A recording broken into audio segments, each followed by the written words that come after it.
All right? And I gave the figure of about 20 billion per month, which was supposed to be raised to fund the subsidy.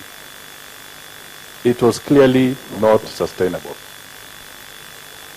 Clearly there are some teething problems, even as we speak, on how we can improve on the fuel supply flow in the country, and that we shall do. But clearly we are not going back to the road of subsidies. Okay? There are other issues that relate to the foreign exchange issues, and conversations are going on in government. To what extent should there be intervention or no intervention, so that if that opens up appropriately, the market will help in stabilizing this particular issue. So it's a conversation and a thought process that we are going into government. The others have had you, the issue of how we can continue to make sure that unnecessary expenses or expenditure is literally being eliminated. So we'll work on that path.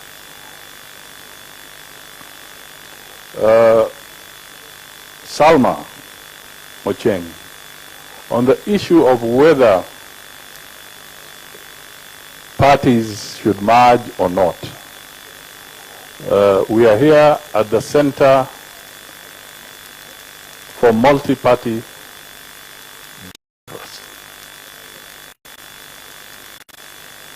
The Center for Multi-Party Democracy. I don't know what more I can say.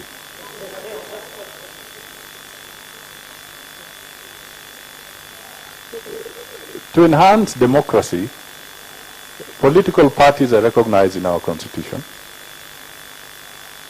They are then cultivated, they have structures, and if there is going to be any alteration whatsoever, there are democratic processes rooted in the constitutions of those particular parties that will guide the process for such a decision if it becomes necessary. So at this stage, what I would like to tell people, if you are to ask me, the competing challenges we have the drought, we have the fight to bring the cost of living down, we have to deal with the pending bills and so forth. To me, the issue of a merger or non-merger is actually at the bottom of the priorities when we leverage what we are supposed to be doing. So I think let us move forward and see how we can move forward without diverting attention from the core issues. And the core issues, in my view, are those that are being talked about in this forum. Now, let me come to Anne. Was it Anne? Yes. Anne, and to some extent, Dixon Ogola. You have raised a very fundamental issue about offices in public space and so forth. I think it's healthy that this conversation takes place. All right? So I want to make it clear to the people here is that from a personal level, if I speak specifically to Musalia Mudavadi, I want to make it very clear that there is no public expenditure that has occurred in the conversation around Tesi Musalia. And I don't see any public expenditure occurring because I fully appreciate that activities of this nature are not government activities. They are social, philanthropic interventions that we make. And for the avoidance of doubt, Mrs. Musavati has been at this process, whether in government, whether I was in government or whether I was not in government. And we shall not stop supporting people in any part of the country through charitable efforts. But I am very clear that it shall not be at the expense of the exchequer.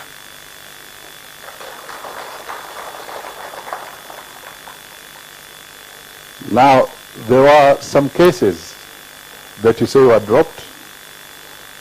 I'll be very careful here because this is an independent office, the Office of the Director of Public Prosecutions. I'm not privy to the details in the files that are before him. So if there are any issues, his office remains the best office to be able to respond to those particular issues. I can only make comments that will be viewed as second-guessing or presumptuous. So it would be better that at an appropriate time, the Office of the Director of Public Prosecutions will handle that directly. The same goes for the EACC. The EACC will also explain itself when the time comes. I don't know if Ogola and others, if you will go back in history, because that one I know is safe territory, I can talk to it without difficulty, that the retired president, I think in his first term, either his first term or second term, he went to Parliament and he spoke to Parliament and tabled a report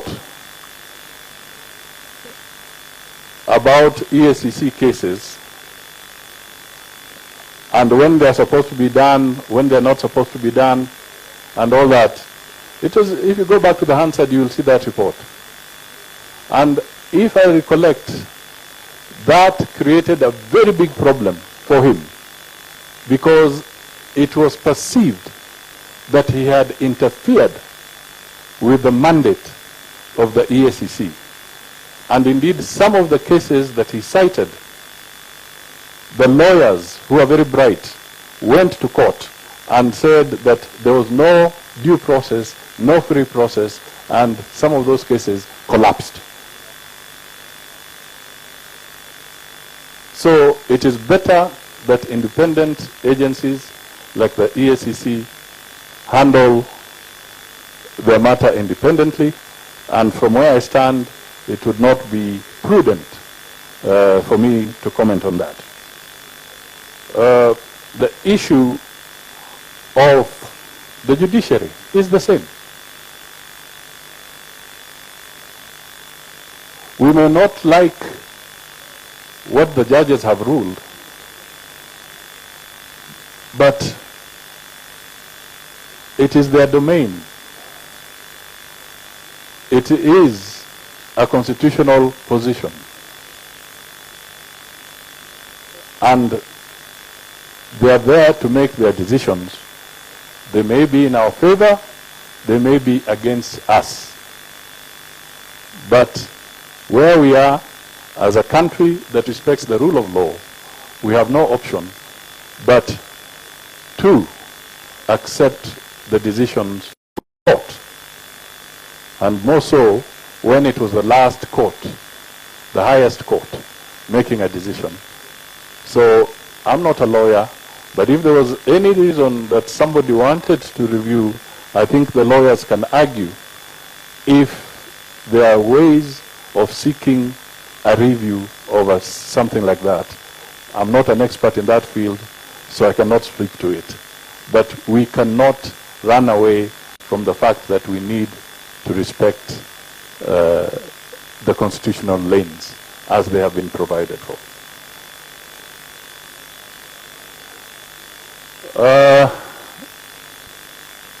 I am a cabinet secretary.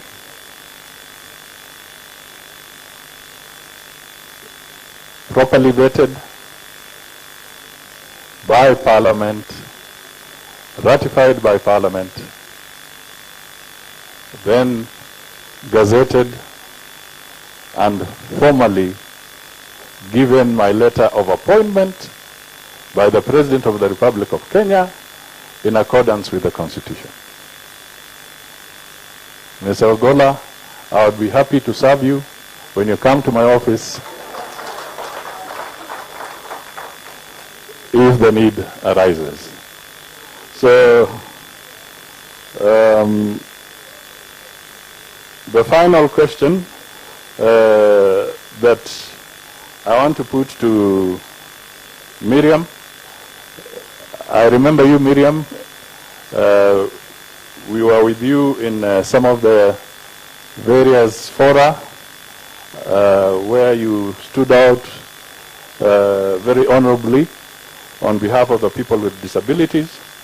And I think your message is clear that the issue of dealing with those challenges need to be accelerated so that we don't use the word progressive, but we just look at it and say, let us implement and let us do it very fast.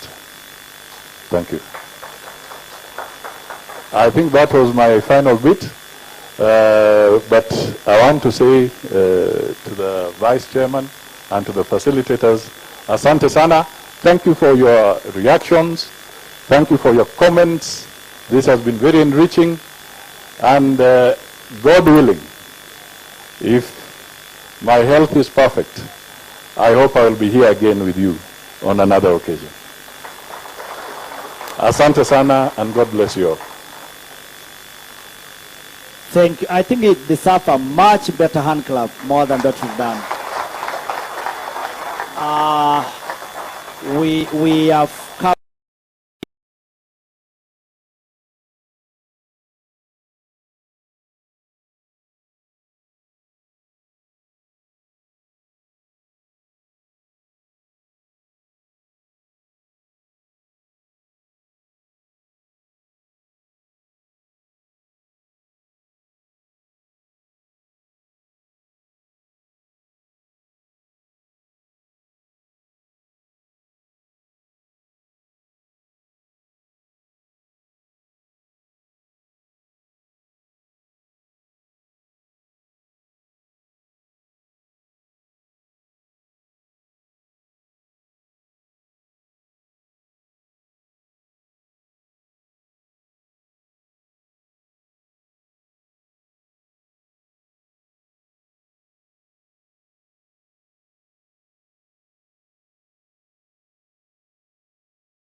And there is a lot of misuse of these resources.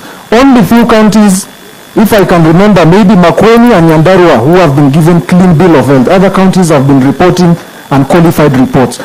So as a sustainability approach, what is the government doing in resolving this pending bill and on-source revenue collection crisis? Thank you. Thank you. I think the last person, I think there was a gentleman here, the last, then we can be able to ask our guests, then we'll come for another round.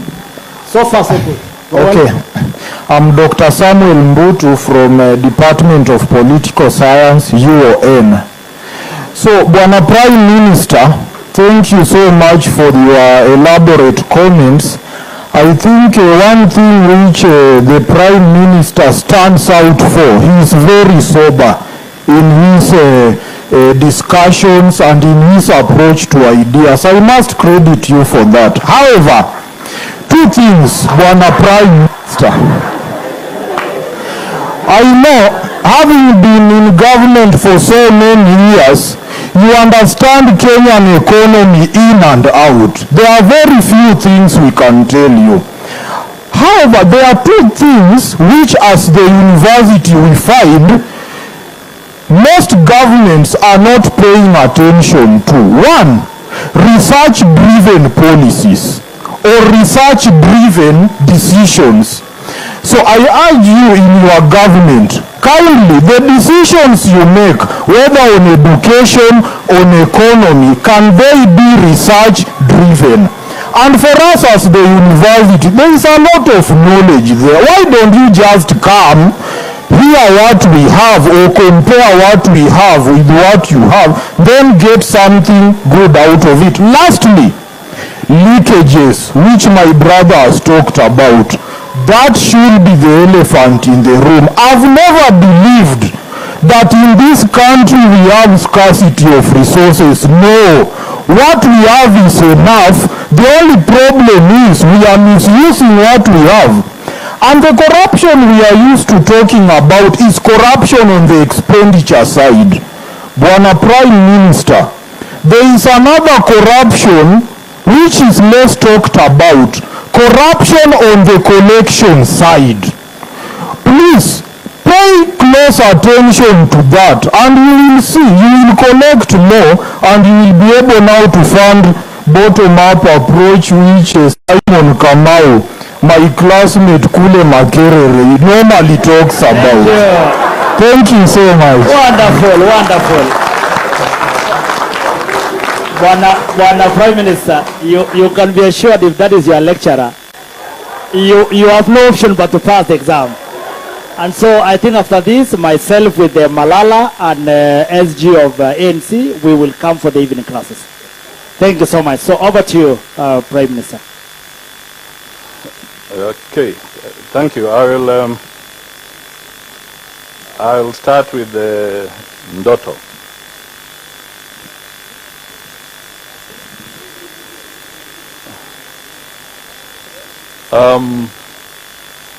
We all have to pay taxes, and we all must pay taxes, because without taxes we will not fund our schools, we will not fund our hospitals, we will not be able to construct roads, we will not be able to buy fuel in this country, so we must pay taxes. All right? I believe Ndoto is here because one day she might be the president of this country. So the question would be, how would Ndoto run her government if there are no taxes? So the solution is not to destabilize the government by refusing to pay taxes. The solution is to insist on accountability and the usage and improve on how those taxes are utilized. But for us to sustain ourselves, we must be able to generate internal revenues. That's how governments run globally. When the American government does its taxation, it taxes first and foremost to meet its own internal requirements. And then after that, they can support their international partners elsewhere, or friends elsewhere. And that happens with other developing countries. So we should not run away from that. On Ashura, I agree with you that it is absolutely essential that we have accurate and timely data. In fact, we need more data scientists, data analysts going into the future, because it's only through that basis that we can achieve better utilization of resources. And I do agree that more attention must be paid to persons living with various disabilities. This is something that we must do, and we must ensure that we have accurate data, because that is the starting point of ensuring we do it positively. So I can only acknowledge and agree with you on that. Mr. Lijodi has raised some issues, some to do with taxation, where you have containers and how we can tax this. And I think it's important that the Treasury, the government, takes keen interest in this, because this was part of the problem that affected very many small traders in Nairobi. The taxation policy around the goods, where small and medium enterprises pool together to be able to have consolidated imports of what they need, is an area that we need to manage very carefully and fairly, so that we do not destabilize their business. They are also earning a living from there. And this is something that I will take up, so that the Cabinet Secretary for Treasury and Planning, working with KRA, can look at this area very carefully, so that we do not dismember a very critical segment of our economy, and more so when we are talking of the bottom-up economy. Because the consolidated container arrangement is basically the Harambe process, pooling together, so that you can benefit from the economies of scale and be able to bring your container here. So we should not disadvantage the small-scale traders who cannot import containers on a standalone basis, but they are working through a cooperative arrangement to be able to earn an honest living. So we must be supportive in that process. The issue of the foreign traders or foreign businessmen. This is a hot topic in many countries from time to time, because trade and business has become global. It is no longer a situation where you say you can live with the old protectionism and isolate and lock out others. It's not possible. So what we need to do as a nation is always to ensure that we have the proper balance between the traders or the business people who come in to invest in our country and the Kenyan businessmen who are doing their work here.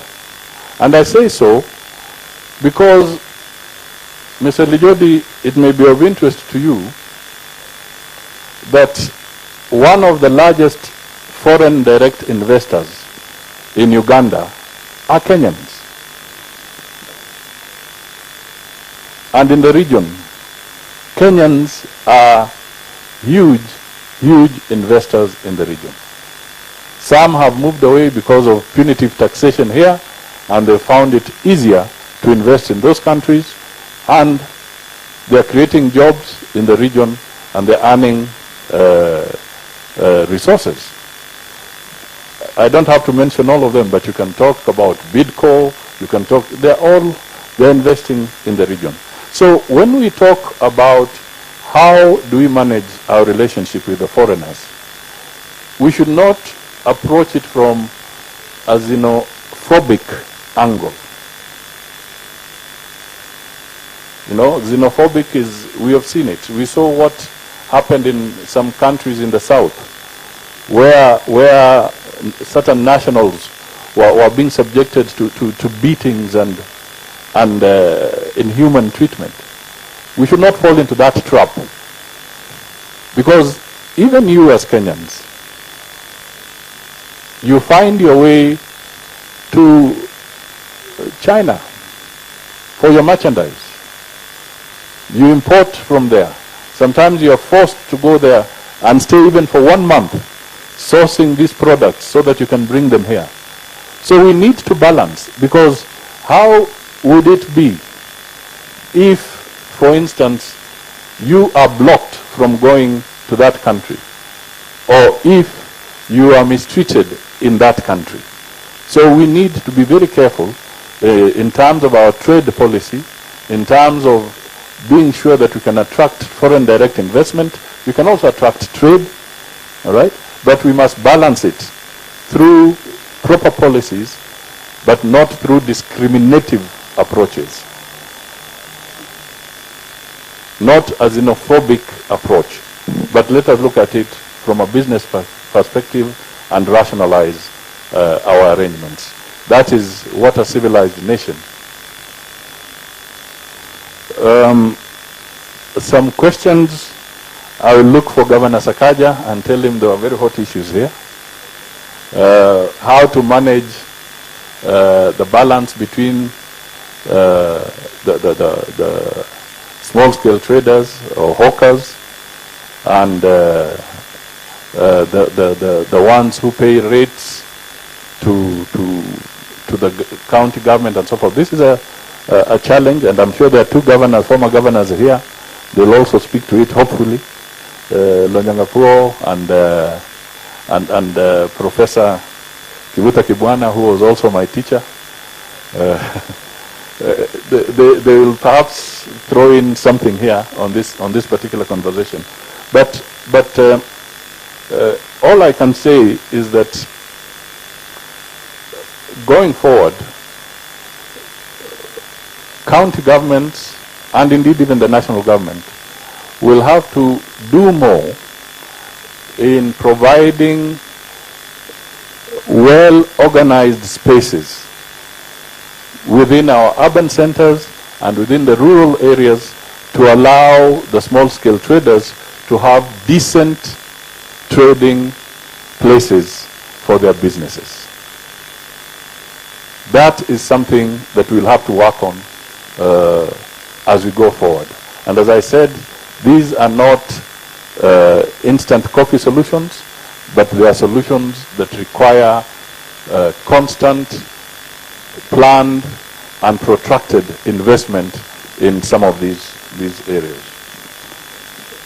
I agree that the portion of 30% tendering is not necessarily going to the beneficiaries, intended beneficiaries. That's a fact. Women, youth, people with disability, people are taking your portion in your name. So one of the things that I know the government is pushing hard is to fast track the process of e-procurement and to be able to leverage more on technology in this space so that we can have better results in ensuring that the intended people can be beneficiaries.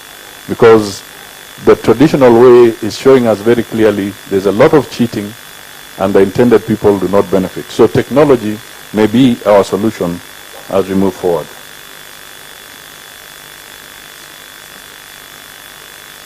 The young man from Alliance, the school. Yeah? Is it the school or the school? The school. Yeah. Okay. Yeah, the young man from Alliance, Amon, was it? Amon? Yeah. He's right that we need to work more on the whole democracy and what is supposed to be good practices in democracy. And this is where I commend the Center for Multi-Party Democracy when they help in bringing this kind of fora on the table on a regular basis so that we can learn to appreciate that competition can be healthy, and competition should be healthy. And then we should learn to live with that, and then provide fair practices within that competition. Now, the whole arena of elections in Kenya has been a challenge.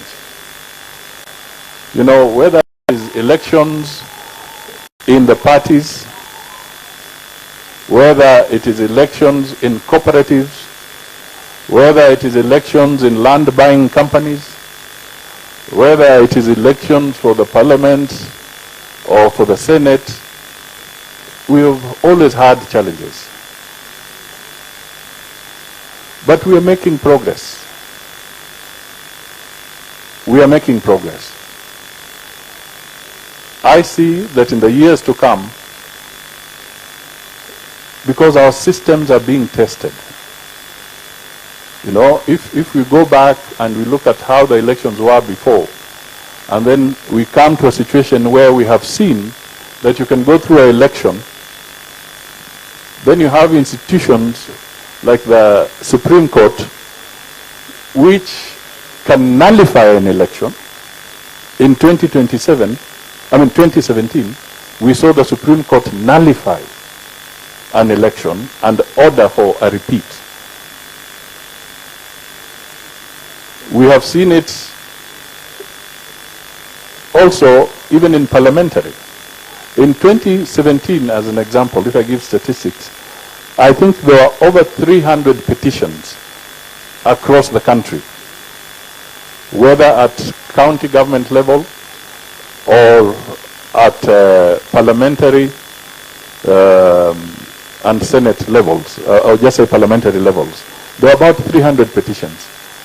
If you check the elections that we have just come out of about 6 months ago, the number of petitions filed across the board has reduced drastically from that high figure of 300 plus, which means that somewhere along the line there are some positive steps that are coming through in this electoral processes.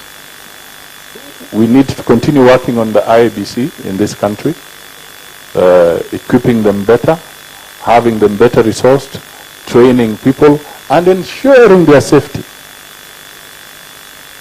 Ensuring their safety. Because we also have a bad history where election officials in Kenya have lost their lives. If we want to consolidate democracy, we should make sure that all employees of the IEBC are guaranteed of their security, so that they are not mobbed or harassed in any part of the country at all. And as I speak with a lot of insider information that if the electoral body had not stood firm in this immediate election, this country would have seen something perhaps even worse than the 2007-2008 episode.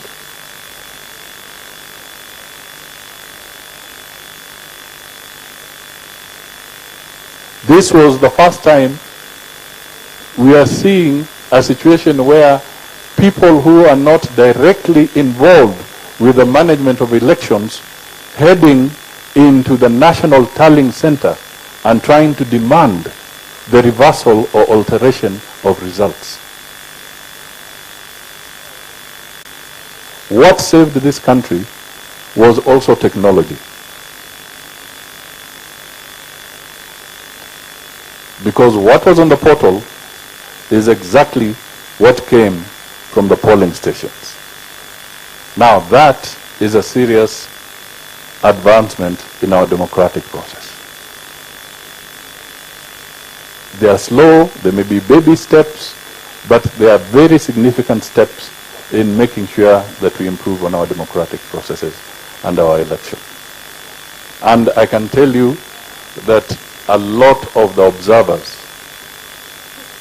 the international observers, the local observers, acknowledge that this was one of the better times that technology has leveraged and delivered good and realistic and honest results that reflect the will of the people of Kenya.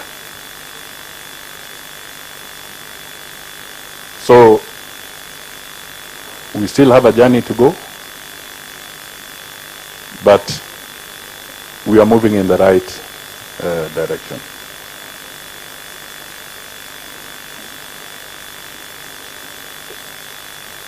Musa Abdi, pending bills. Where is it? Actually,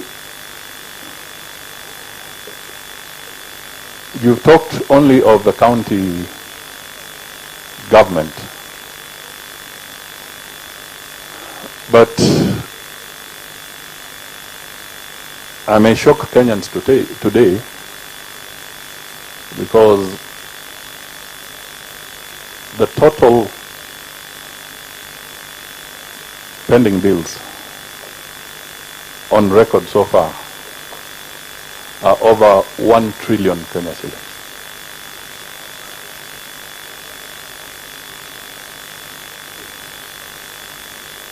And I've not talked about those that are in courts where judgment is pending or processes are being had, but that is the magnitude of the challenge that we have.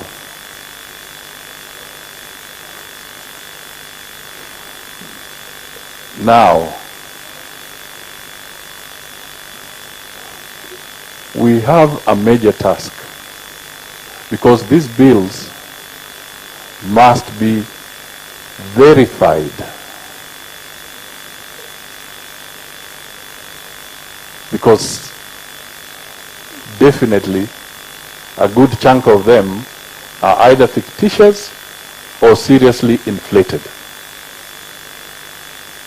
So there has to be a very thorough audit process to verify these bills before they can be settled.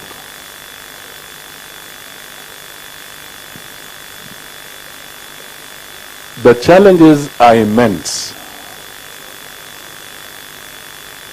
on this one. Because when you don't settle your pending bills, and I'm talking of the valid and verified ones, you are punishing people unfairly. Businesses are going bust. Auctioneers are moving into people's premises. People are losing jobs because of these high pending bills. And if you do not inject money through the right way of settling pending bills, you will not spur the economy. You will not spur the economy. But ladies and gentlemen, we are the government. We have been voted in. It's our duty to now solve these issues. But I want to ask you, is it possible that you could have pending bills of 1 trillion plus having accumulated just from the last election? Is it possible? It's not possible. That means these are issues that have arisen over a period of time. And that is why I said there is a series of either commissions or omissions that cumulatively put you into a hotspot. We are in a hotspot to be able to tackle some of these pending bills. What does it mean? It means that we must do much more on financial discipline, both at the county government level and at the national level? Are we committing procedurally, where there is a budget that is approved, so that you commit on that basis?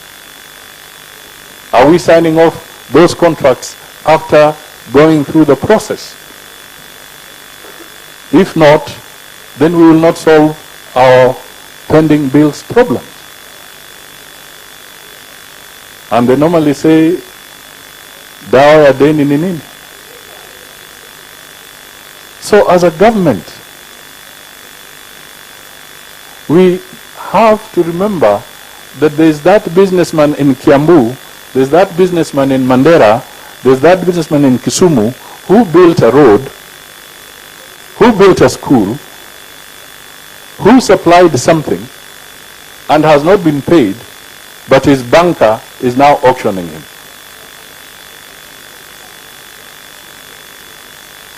So we have to work to solve some of these issues. Now, I hope I'm not painting a gloomy picture. I'm trying to put Kenyans in a realistic place. Once we appreciate that, then we will find solutions together. And we are equal to the task, all of us. And we must look at technology as a place that we must leverage on. Finally, for the Professor Mbutu, I want to agree with you that we must leverage on the academia, we must leverage on research so that we have accurate data to support us in our decision making. We must continue working against leakages and wastage in public office. We must improve on our revenue collection. And we must also become innovative and figure out how we can even leverage and support universities in a different way. I'm sure you know that in most of the other countries, universities are funded more through research. Maybe 60% research and 40% other commitments, maybe the school fees and what have you. But unfortunately, we have been living in a situation where almost 90% of our universities here are being funded through the payments. That is not sustainable. So we will have to figure out, and there are experts like yourself and others who can give us ideas to break away from that cycle so that we can have alternative funding mechanisms for universities so that they can be more sustainable. I think that was the first round. I think I can only manage one more round because of time, and then I'll have to go. Thank you. Thank you so much. Can you give him a better hand clap? I think he's been very patient in response and very candid. I think that is the kind of conversation that we... The very last round, I think I have a gentleman here who had requested before we start. I want to give to the good lady here, so number 2. And then I give to the gentleman here, number 3. And I think to the good lady here, number 4. And I think the gentleman... And this, the lady here, number 5. I think that we can only do that. Yeah, the rest, by the way, Kuna Vinya will respond. Badai. Thank you so much. Can we start with the gentleman here, please? Thank you. My name is Samuel Mora. I'm a tax agent. So you're welcome to the profession. And I work for Grant Thornton, but I'm here on behalf of ISPAC. I was actually meant to facilitate this particular session, but the Prime Cabinet Minister has done justice to it. I like his sober way of handling things, and Prime Cabinet Secretary, may I tell you, this place, there was anger before you came, but I think you've done some justice. two, three things. You had mentioned, or you told us to stop living a lie, but I'd also throw probably a bottle back to you and say, our leaders should also stop making promises that make us live a lie. Because one of the things that was mentioned was like, how do you expect the price of gas to go down, and yet it is heavily taxed? And at times we hear that we intend to actually construct 100 dams in 5 years, yet in the last 10 years we were not able to do even 5 stadiums. Subsidies, when Prime Cabinet Secretaries, just to let you know, it was good idea but bad for the government because it has left oil marketers in a very bad position. I'm privy of some of which are our clients where they are owed millions of Kenya shillings and they are now at the mercies of banks. In case they want to call their overdraft, they will not be able to do anything. But also, what really makes probably most of us not very comfortable with the promises that we are getting is that we see a lot of negative stories coming from the government. If we are to live within our means, let also the government live within its means. Because when we hear stories that we are spending 4 million shillings on hospitality in a day, and yet there are people who are starving, people enjoying foreign trips and per diem just to go to Israel to know how to navigate drought, when an Israeli can come to Kenya and train 1,000 people in one go, then we fail to understand what is the priority of this government. Thank you. Thank you. The good lady, well-dressed, gender, desk office UDA. Very well. Thank you. Good. Good afternoon, Your Excellency. My name is Salma Ochieng, a youth in this country and also a woman. We cannot talk about growth and run away from politics. We cannot talk about growth and run away from leadership. Your Excellency, you've been an experienced political leader in this country.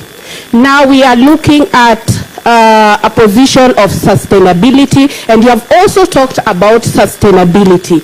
Now, my question, there's a conversation going around amongst Kenyans on the need of political parties to merge, to form one party, going the way of Tanzania, South Africa, and the United States of America. Now that we have representation of almost all political parties here, and I appreciate Professor seated next to me here, what is your advice? What is your take? What are you telling Kenyans for purposes of sustainability?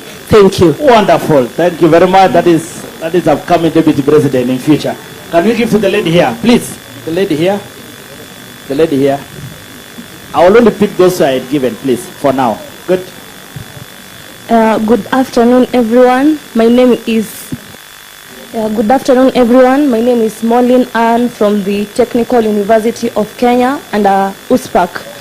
And my question this afternoon, from the line that His Excellency gave us earlier, that it's a series of omissions and commission. So, my controversial question on democratic development. There are offices that have been reintroduced by the current government of the spouses and maybe the first daughters and sons. And to these, there are more incurrences of expenditure that will be inquired by the offices. Instead, why don't such expenditure be taken elsewhere, in, for instance, for help for us university students? Right now, we are not receiving our help as it was supposed to be initially, like in other government and everything. So, how is this offices relevant to the cost that we are facing as a country? Thank you. Yeah. Thank you very much. Wonderful. The other one. The gentleman here, please. Give it to the gentleman and the good lady, and we are done. We want to recognize the position SG Omwami Edwin Sifuna, please. And perhaps goodness knows why he's late. Probably he has been passing somewhere, and we want to. you may want to update us how far you have gone. Thank you very much. Can you give the gentleman, please? Hello everyone, good afternoon. My name is Dickens Ogola. I'm from KMTC, Nairobi campus, but I'm here under AYLF Nairobi, UN. First of all, I would like to echo Mr. Malala for his great work he's doing in the Western region. Actually, he's the only politician I've ever known to fulfill his promise. When he gives us the tournament, he will always fund it successfully. Thank you for that. The second thing I'd like to say is that to ask the question to the PM is that you said when you were campaigning that this state capture and that you are going to work on that so that everybody, every institution, government institutions are going to be independent. But actually, of late, I don't know if it's that their independence has made them to fall. Some of them, like the office of the ODPP, this guy has decided to throw away the cases without giving us any reason. These cases are touching the individuals in the top government officials. And these people, they have been given, even their account that were frozen were back to them, and there is no reason as to why they have been given those funds. And there is no reason, they have not been told why are those cases thrown away. The second thing is on even the EACC, even on the judiciary. Recently, you remember they gave us a judgment, a ruling, that was totally against our customs, against our tradition as Christians and as Africans, and you people talked nothing about it. Some of you are just sugarcoating it, that they'll come to see it. You know, then the last one. Yes. Yes. The last one. Yes, sir. Is on the question the Alliance Minister said.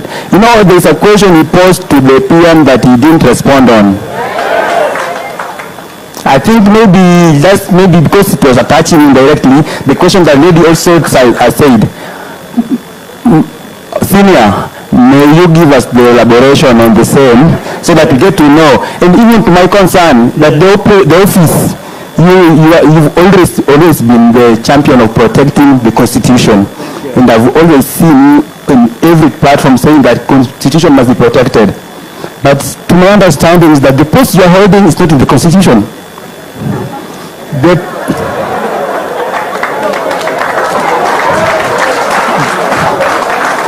Just a moment. Right now, we are told that there is posts that are created in the government. People are claiming they have funds. They are claiming you have, like, the shortage. You've said you have, I don't know, 1 trillion. Let's continue. Let me say, these offices. Let's relax. These offices, these offices are funded. These offices have staffs. These offices are staff, even they are given vehicles that are serviced and fed by the government, our funds. So you people should tell us if you are creating these offices, yet we need money to start to settle those bills, to feed people, and you are creating such offices. Thank you. PM. Explain to us. Thank you. You made your point. Thank you, sir. Thank you very much. Asante sana. Let's give to the gentleman here. Thank you so much. Let's give to the lady here. Thank you, sir. Thank you. Though you mentioned Malala is not here, tutapeleke ujumbe kwa Malala. Thank you. Good afternoon. My name is Miriam Opondo. Maybe it's a question or a recommendation, I'm not very sure, but it's touching on the issues of persons with disabilities. Section 54A of the Constitution talks about 5% opportunities for persons with disabilities in every public service whenever we have any opportunity. But my concern is with the word progressive, because when you say progressive, it means that when you're having these appointments in public service and other areas, you'll say that maybe progressive should wait until later. So that is why persons with disabilities are not getting these positions. So I think maybe it would be good if that word progressive, you see a way of getting it out of the Constitution. Good. Because we really need these positions as persons with disabilities. We need equity, as you spoke about it. And we also need employment, just like anyone else. So if we are talking about this 5% realization and we're saying it's progressive, it may just be postponed for many, many years to come. Thank you. So maybe you could look for a way of getting this word progressive out of the Constitution. Otherwise, people will keep saying, after all, it's progressive, so let's just wait until the other year. Thank you. So people with disabilities need access to health, access to education, access to each and every sector in this country. But if you say progressive, then maybe we may never get there. So I think for me that is a concern, so that we can have equity. Thank you very much. Thank you very much. Thank you so much. Can we get the wisdom of Professor Lonyangapo for a minute, so that when I give to the Cabinet Secretary we are done, and then I'll give Prof. Very good. Thank you so much. Professor Lonya. Thank you. The Prime Cabinet Secretary and colleagues.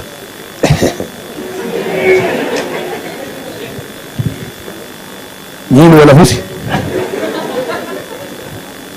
I'm very proud, sir, having listened the way you are responding and the way you are handling the concerns that are coming from Kenyans.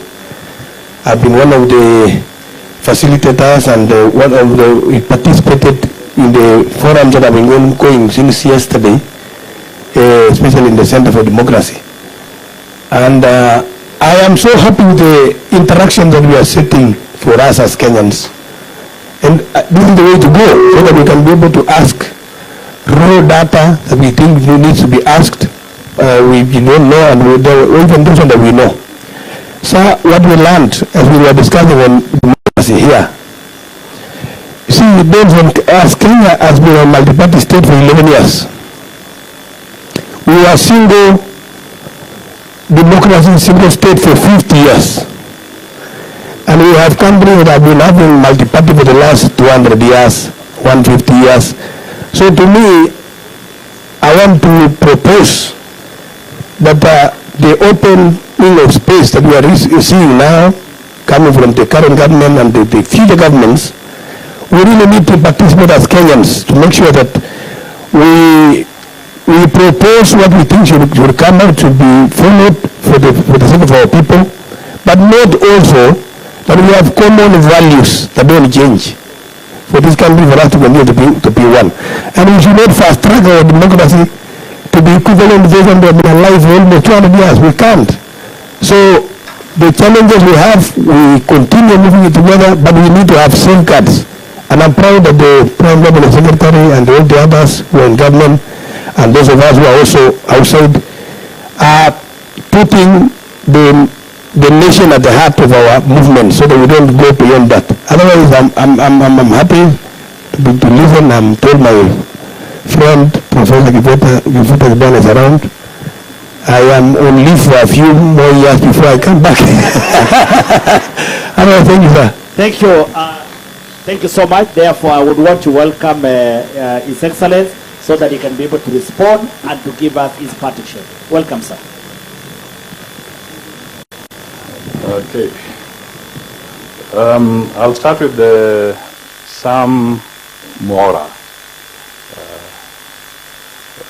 from Granton and Thornton.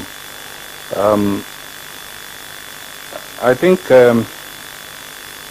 this is a complex issue, as I said earlier, the issue of the subsidy and around the fuel challenges. When the government of Ruto, which I am serving in, took the decision on the subsidy, is because we realized that the subsidy was causing more hemorrhage to the economy than what it intended to cure. All right? And I gave the figure of about 20 billion per month, which was supposed to be raised to fund the subsidy. It was clearly not sustainable. Clearly there are some teething problems, even as we speak, on how we can improve on the fuel supply flow in the country, and that we shall do. But clearly we are not going back to the road of subsidies. Okay?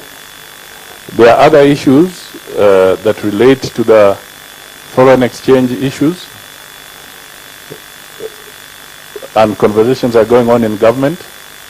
To what extent should there be intervention or no intervention, so that if that opens up appropriately, the market will help in stabilizing this particular issue.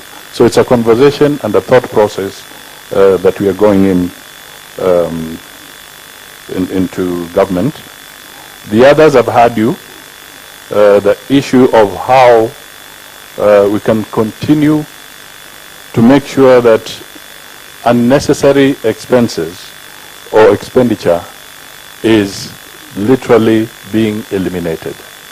So we'll work on that path.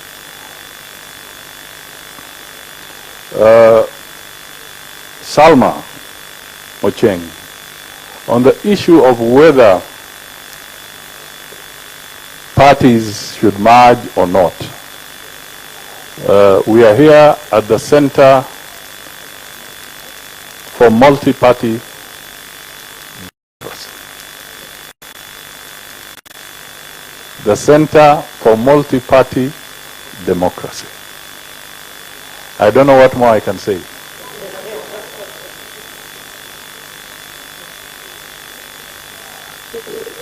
To enhance democracy, political parties are recognized in our Constitution.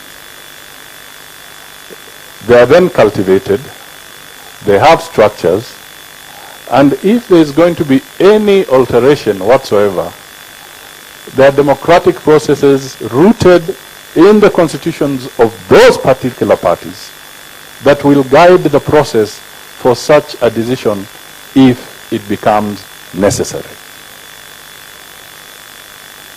So at this stage, what I would like to tell people, if you are to ask me, the competing challenges we have the drought, we have the fight to bring the cost of living down, we have to deal with the pending bills and so forth. To me, the issue of a merger or non-merger is actually at the bottom of the priorities when we leverage what we are supposed to be doing. So I think let us move forward and see how we can move forward without